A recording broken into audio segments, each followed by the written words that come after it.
नमस्कार, माझ्या शाळेचे नाव जिल्हा परिषद पूर्ण प्राथमिक शाळा माडखोल नंबर 2 दवडकी आहे. आम्ही विकसित भारत बिल्डोथॉन 2025 या अंतर्गत आत्मनिर्भर भारत या विषयावर एक मॉडेल बनवलेला आहे. त्या मॉडेलचे नाव युनिक अँड मल्टीपर्पज फार्मिंग आहे. आपला देश कृषीप्रधान देश आहे. आपल्या देशात दिवसेंदिवस लोकसंख्या वाढत आहे. त्यांच्या अन्नाविषयी गरजा पूर्ण होण्यासाठी आम्ही हा मॉडेल बनवलेला आहे.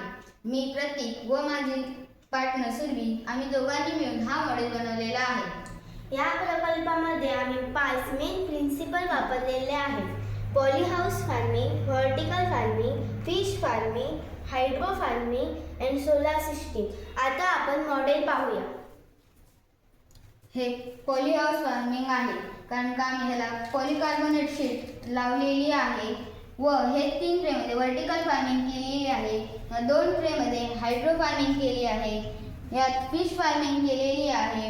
या फिश फार्मिंग मधलं पाणी 3 ट्रेमध्ये पोहोचावं म्हणून आम्ही सोलार पॅनलच्या साहाय्याने हे सर्व काम करतो. पॉली हाऊस फार्मिंग ग्रीन हाऊसमध्ये जसं हिरवे कापड बाहेरनं लावलेलं असतं त्याप्रमाणे आम्ही हे पॉलीकार्बोनेट शीट या स्ट्रक्चरला लावलेली आहे. त्यामुळे आतील पाण्याचे बाष्पीभवन होत नाही व पाण्याची बचत होते.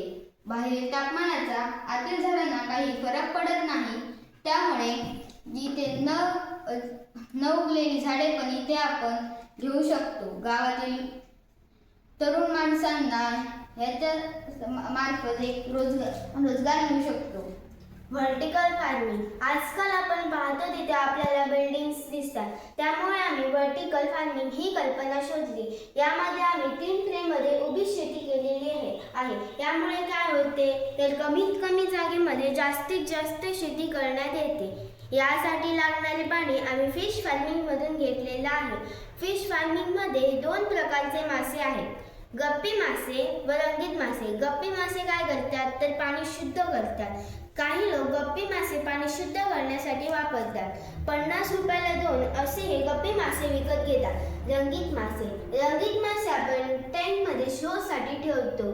या माशांची जी वेस्ट असते त्यामध्ये नायट्रोजन व न्यूट्रियन्स असते. तुम्हाला तर माहीतच आहे, नायट्रोजन हा वनस्पतीच्या वाढीसाठी एक महत्त्वाचा घटक आहे. म्हणून या फिश टँकमधलं पाणी आम्ही या 3 ट्रेपर्यंत पोहोचवतो. यामुळे काय होते तर या पाण्याची वेस्ट असते त्यामध्ये नायट्रोजन जो घटक असतो तो हे वनस्पती शोषून घेतात. नंतर हायड्रो फार्मिंग म्हणजे काय तर पाण्यावरची शेती. या 2 ट्रेमध्ये आम्ही पाण्यावरची शेती केलेली आहे. यामध्ये आम्ही मातीचा वापर केला नाही म्हणून याला हायड्रो फार्मिंग असे म्हणतात. तुम्हाला प्रश्न पडला असेल की फिश टँक मधले पाणी ह्या 3 ट्रेमध्ये ते कसे पोहोचते, तर आम्ही सोलार पॅनलच्या फोटो इलेक्ट्रिक सेलच्या साहाय्याने हे पाणी या 3 ट्रेपर्यंत पोहोचवलेले आहे. त्यामुळे विजेची बचत होते.